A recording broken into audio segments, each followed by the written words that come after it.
Let's set the stage. It's the spring of 2006, and a rock band has locked themselves inside a haunted mansion on a hill in Silver Lake, Los Angeles. Doors slam on their own. Stairways lead to places that are cold and wrong. The bassist, the lead singer's brother, is staying in the most haunted room of them all. He's already fragile. Depression and alcohol have been building for months into something that can no longer be managed. Within weeks, he'll suffer a breakdown serious enough that he has to leave the mansion entirely to get help. The lead singer stops showering, the night terrors come, and in his notebook, in the dark, he writes 7 words. We are all just a black parade. That sentence became an album, and that album became one of the most iconic voices of a generation. This is the Black Parade.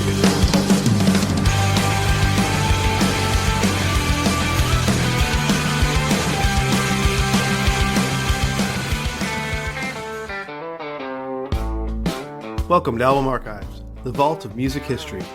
I'm your host, Steve Epley, and normally we count down the top 300 albums of all time as voted on by fans of the Music Rewind podcast. But every once in a while I get to sneak in an honorable mention, an album that means something to me, whether or not it fit the list. And today's is a juggernaut, The Black Parade by My Chemical Romance, with a special assist from Bryce Evans of the band Buried Beneath Me. Big thanks to Bryce for that guest intro. Be sure to check out their band in the show notes and Bryce's episode of Music Rewind, where we talked Eric Clapton's One More Car, One More Rider. Now come all to this tragic affair. Wipe off that makeup, what's in is despair. So throw on the black dress, mix in with the lot. You might wake up and notice you're someone you're not. In 2007, I was moving, a lot. Atlanta, Iraq, Tokyo, Afghanistan, back again, all over the place. The geography was constantly changing, and almost nothing else stayed the same. But this album was always there. It followed me from one continent to the next, through things I was proud of and things I was just trying to survive. It was one of the most constants in a year that had very few of them. I had reserved this album on Music Rewind for my brother Tony. When Tony left us in 2025, it went on the wall. Not to be touched on that show, not ranked, not debated, and not counted down. Some things don't belong in a list, some things belong to a person. For me, this is Tony's album. Let's talk about why it matters. So gather round, piggies, and kiss this goodbye. I'd encourage your smiles, I expect you won't cry.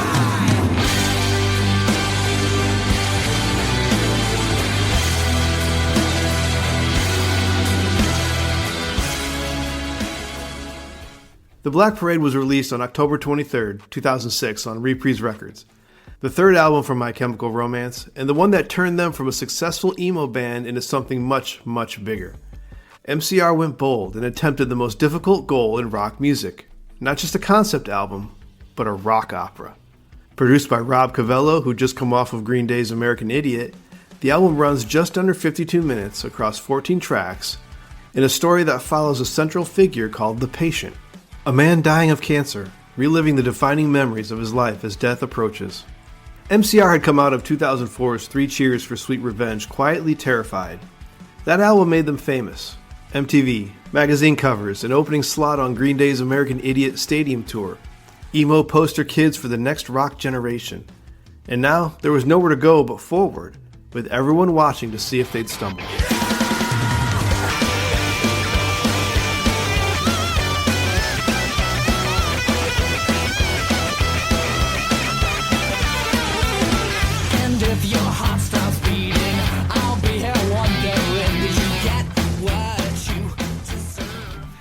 Gerard Way had an ambitious answer, a concept album about death, not as a gimmick, but as something he felt genuinely compelled to say.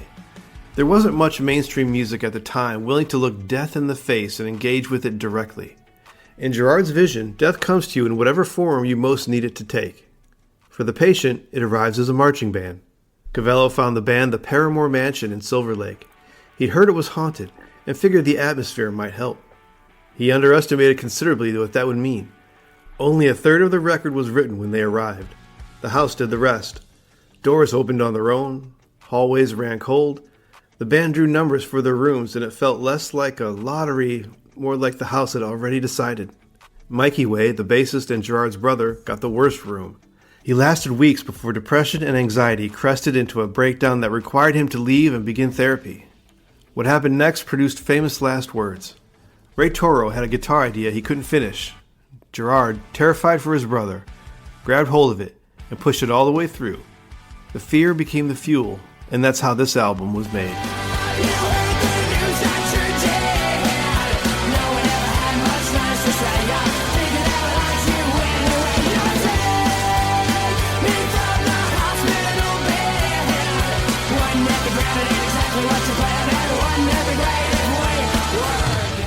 The record opens with The End, a brief theatrical overture that immediately sets the tone.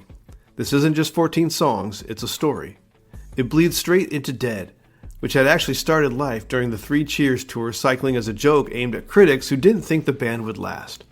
By the time it landed here, it had become something else entirely, a defiant, almost gleeful confrontation with mortality.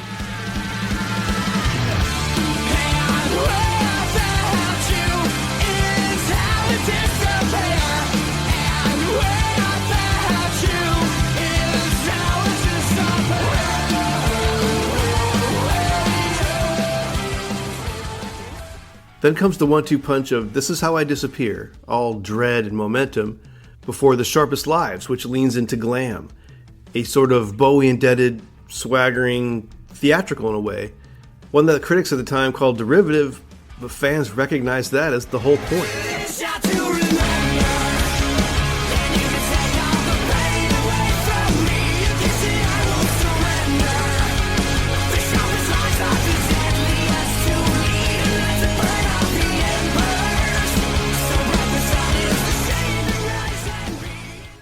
And then there's Welcome to the Black Parade.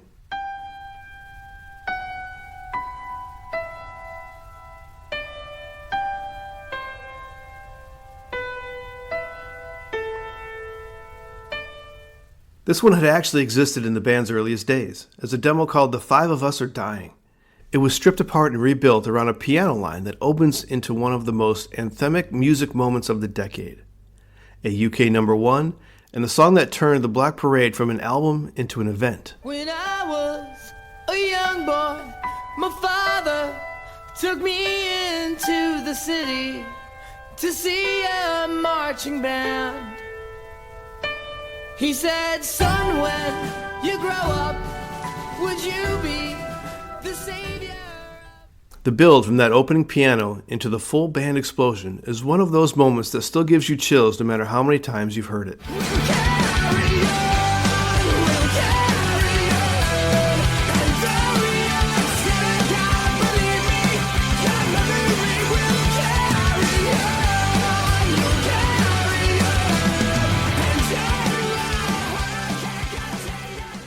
The middle of the record is where the concept tightens. I Don't Love You is the closest thing here to a conventional ballad, but it's bitter in a way that conventional ballads usually aren't. You feel the pull of the patient trying to come to grips with what's happening around him.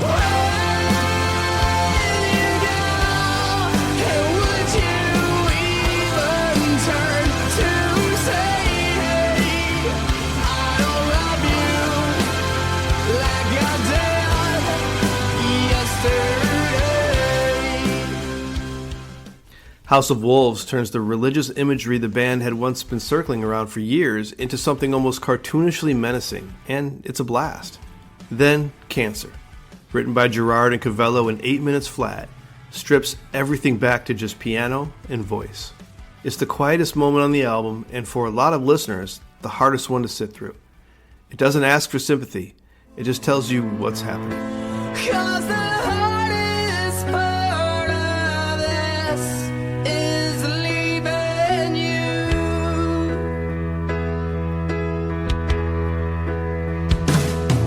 Now turn away. Next comes one of the more wonderfully weird moments of the album, Mama. And it's where the album goes fully theatrical. Featuring Liza Minnelli, who Gerard had always dreamed of working with, recorded remotely from New York while the band was in LA. By all accounts, she absolutely went for it. It's chaotic, vaudevillian, and completely unhinged in the best way. My mother was the warden to my legs and to my tongue. You should have raised a baby girl. I should have been a better son. If you could count on the infection, they can amputate it once. You should have been, I could have been a better son. And when we go home. From there, Sleep and Teenagers pulled the album back towards something more grounded. Teenagers in particular is sharp, funny, and a little vicious. A snapshot of suburban paranoia that became one of the album's most enduring singles. All together now, teenagers scare the living shit out of me. They could care less as long as someone will bleed. So darken your clothes, I'll strike a violent pose. Maybe to leave you alone, but not me. Disenchanted almost didn't make the record at all. It was nearly cut, but Mikey Way pushed for its inclusion, and it became one of the album's most quietly devastating tracks. The patient looking back on a life that didn't go the way he planned. Just a sad song with nothing to say about a lady clown. Wait for a hospital stay. Well, if you think that I'm wrong, this never meant nothing to you. The album closes with a personal favorite, Famous Last Words. Built from that guitar idea that Ray Toro couldn't finish, the one Gerard completed while his brother was in crisis. It's a sound of fear, turned into resolve. The patient's journey ends not in defeat, but in something closer to acceptance.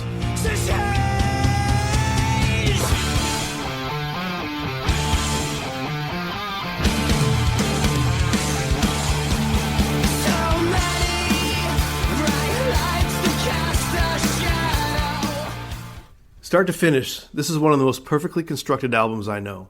Not a wasted second, not a misplaced note. The patient's journey, from fear through death and out the other side, maps onto things that are hard to find other words for. Grief, illness, the fear of becoming a burden, the fear of being forgotten, and underneath it all, a strange theatrical insistence that none of that has to mean the end of the story. The album draws openly from Queen's bombast, from Bowie's reinvention, from Pink Floyd's conceptual architecture, and the critics often said so as an insult. Derivative, gimmicky. The Daily Mail went so far as to call MCR a death cult. It's not the first time in history that critics completely missed the point. Let's put the year in context. 2006 sits at a strange moment for rock music. Emo had become massive and massively mocked at the same time. MySpace was the dying epicenter of the culture. Eyeliner and skinny jeans were uniform, and a huge portion of the mainstream music press treated all of that like a punchline. My Chemical Romance were, for a lot of people, the face of everything they didn't take seriously about that scene. And then this album came out, and it went bigger, weirder, and more ambitious than almost anything else in rock that year. The Black Parade didn't just succeed commercially, it effectively ended the dominance of the more lightweight emo pop that had crowded the charts, and it left fingerprints on metalcore, on pop, on film soundtracks, and a whole generation of artists who came after. The world tour that followed was its own ordeal. Drummer Bob Breyer suffered second and third degree burns during a stunt fire for the Famous Last Words video. The touring party came down with food poisoning severe enough to cancel 6 shows, and only Gerard and Ray Toro made it through the entire run without leaving at some point. When it was all done, Gerard said he knew they'd created a monster. He meant that in the highest possible compliment.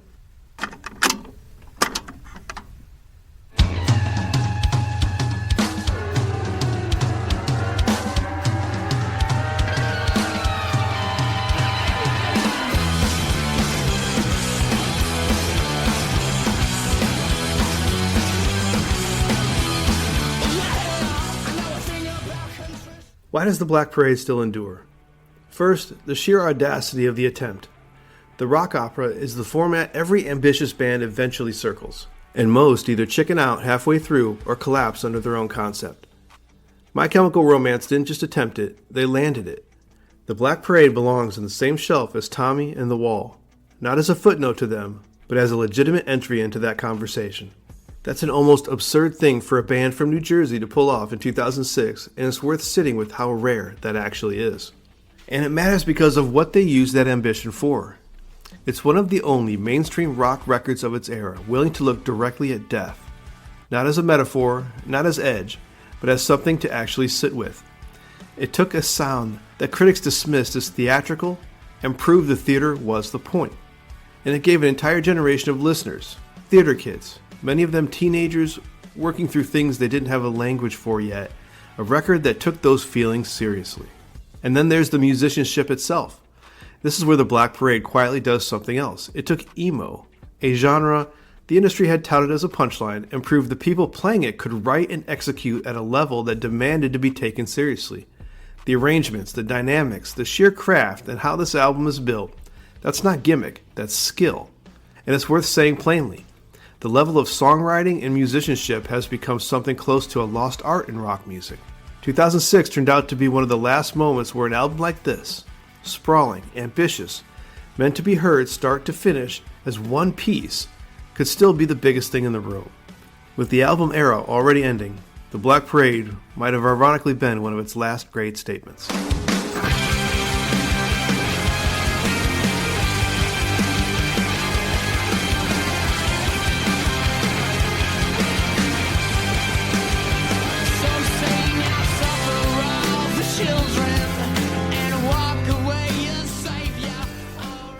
What's the legacy of the Black Parade today? It's widely considered the most important album in emo history, and a definitive MCR record. It reshaped what an emo band was allowed to sound like and be: bigger, stranger, and more ambitious. And that influence is still audible everywhere from pop-punk revival acts to arena rock to film scores. The 2016 10th anniversary reissue, Living with Ghosts, brought a whole new wave of listeners to it, including plenty who weren't even born when the album came out. But here's the part that still kind of amazes me. A year after this album came out, the iPhone landed, and everything about how people listen to music started to change. iTunes gave way to streaming gave way to algorithms. The album, as a format, as an experience, as a thing you sat with from start to finish, stopped being how most people encountered music at all. And somehow, this album didn't just survive that shift, it found the generation on the other side of it. The album as a whole has passed over 5 billion streams on Spotify, a number that means nothing in the world the record was made in, and everything in the world it lives in now. Kids who weren't alive in 2006 found this album through algorithms it was never built for, and it called to them anyway. The album era is over. This one is still alive. Bottom line, the Black Parade is an experience. Just like the successful rock operas before it, it has earned its place in music history, and it is my hope that the next time we put it out to the fans, this album makes at least the top 100.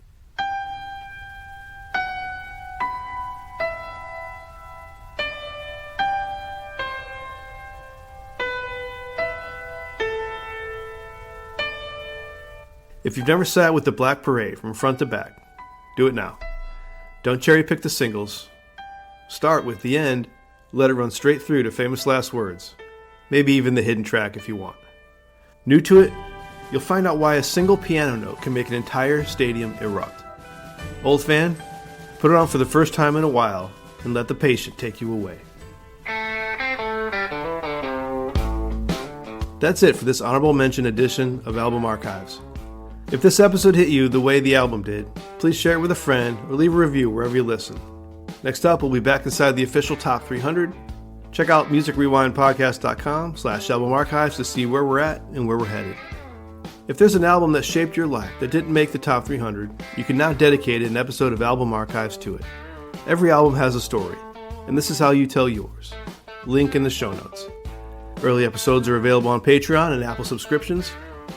But for now, I'm Steve Epley, and as I always say, listen to the full album. Until next time.